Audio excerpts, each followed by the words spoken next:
بسم اللہ الرحمن الرحیم، السلام علیکم۔ جھوک نیوز اسٹوڈیو میں خوش آمدید۔ میں ہوں صبان قریشی۔ نظر ڈالیں گے آج کی اہم خبروں کی جانب۔ فیلڈ مارشل سید عاصم منیر نے کہا ہے کہ پاکستان کی سرزمین کا تحفظ، قومی سالمیت اور ہر پاکستانی شہری کی حفاظت پاک فوج کی اولین ترجیح ہے۔ اس پر کوئی سمجھوتا نہیں کیا جائے گا۔ آئی ایس پی آر کی جانب سے جاری کردہ بیان کے مطابق نیشنل سیکیورٹی ورکشاپ 2027 کی شرکاء نے جنرل ہیڈ کوارٹرز کا دورہ کیا۔ جی ایچ کیو میں نیشنل سیکیورٹی ورکشاپ کے شرکاء کو ملکی اور علاقائی سیکیورٹی صورتحال پر بریفنگ دی گئی۔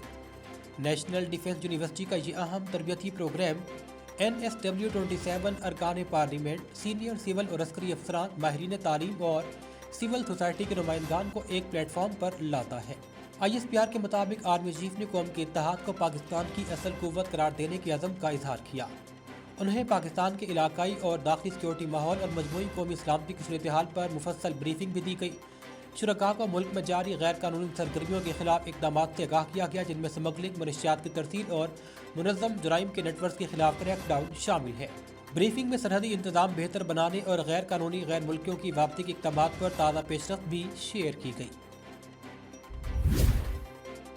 سزا یافتہ افسر کو صدر میڈل پہناتا ہے، آئینی عدالت بنا ڈالی، کام پھر بھی نہیں ہو رہے، جسٹس محسن اختر کے سخت ریمارکس۔ اسلام آباد ہائی کورٹ میں اسلام آباد کے پٹوار سرکل میں پرائیویٹ اشخاص کے سرکاری کام کرنے کے خلاف کیس کی سماعت ہوئی۔ ہائی کورٹ نے ضلعی انتظامیہ کو دوبارہ درست اشتہار جاری کرنے کا حکم دیا۔ عدالتی حکم کے مطابق اسامیوں کا درست اشتہار جاری نہ ہونے پر جسٹس محسن اختر کیانی نے اظہار برہمی کیا۔ انہوں نے کہا کہ میں جب توہین عدالت کا نوٹس کروں گا تو جسٹس بابر ستار کی طرح نہیں کروں گا کہ پھر وقت دے دوں، میں اسی وقت ہتھکڑی لگا کر جیل بھیج دوں گا، میڈل ویڈل یہی رہ جائے گا۔ جسٹس محسن اختر کیانی نے کہا کہ آئندہ سماعت پر دوبارہ اشتہار درست کر کے جاری کریں۔ کیس کی سماعت اگلے ماہ تک ملتوی کر دی گئی۔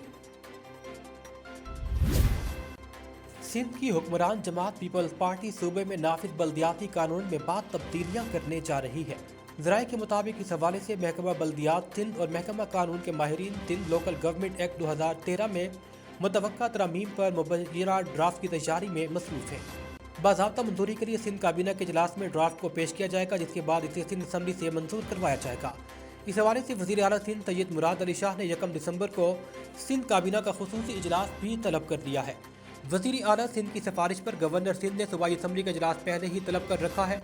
واضح رہے کہ سندھ اسمبلی کا اجلاس 26 نومبر سے شروع ہو رہا ہے، جو کہ کچھ دن جاری رہے گا۔ حکومت سندھ بلدیاتی قانون میں ترامیم سمیت مختلف بل منظوری کے لیے پیش کرے گی۔ توقع ہے کہ مذکورہ اجلاس میں جامعہ کراچی کے international centre for chemical and biological sciences کو جامعہ سے الگ کرنے کا متنازع قانون پیش کیا جائے گا۔ بلدیاتی قانون میں ترامیم بھی متوقع ہیں۔ بلدیاتی اداروں کی مدت ختم ہونے کے بعد نئے انتخابات کے انعقاد تک ایڈمنسٹریٹر مقرر نہیں ہوں گے، بلکہ بلدیاتی ادارے کے موجودہ سربراہ بشمول میئر اور چیئرمین ہی نئی بلدیاتی انتخابات تک اپنی ذمہ داریاں انجام دیتے رہیں گے۔ انسداد دہشت گردی عدالت اسلام آباد نے سابق اپوزیشن لیڈر عمر ایوب کے خلاف 4 اکتوبر احتجاج کے کیس میں مقدمے میں اشتہاری قرار دے دیا ہے۔ عدالت نے عمر ایوب کی پراپرٹی کی تفصیلات بھی طلب کر لی۔ عدالت نے عمر ایوب کا پاسپورٹ اور شناختی کارڈ بلاک کرنے کی بھی ہدایت کی ہے۔ انسداد دہشت گردی عدالت کے جج طاہر عباس نے کیس پر سماعت کی۔ عمر ایوب کے خلاف دہشت گردی کی دفعات کے تحت تھانہ نون میں مقدمہ درج ہے۔ خیبر پختونخوا کی صوبائی کابینہ کے فیصلے کے بعد اپر چترال میں Chingchi, try wheeler, motor cycle اور رکشہ کے باضابطہ رجسٹریشن کے عمل کو مؤثر اور منظم انداز میں آگے بڑھانے کے لیے لائدن کمیٹی کا اجلاس منعقد ہوا۔ صدارت additional deputy commissioner general upper Chitral Muazzam Khan Bangash نے کی۔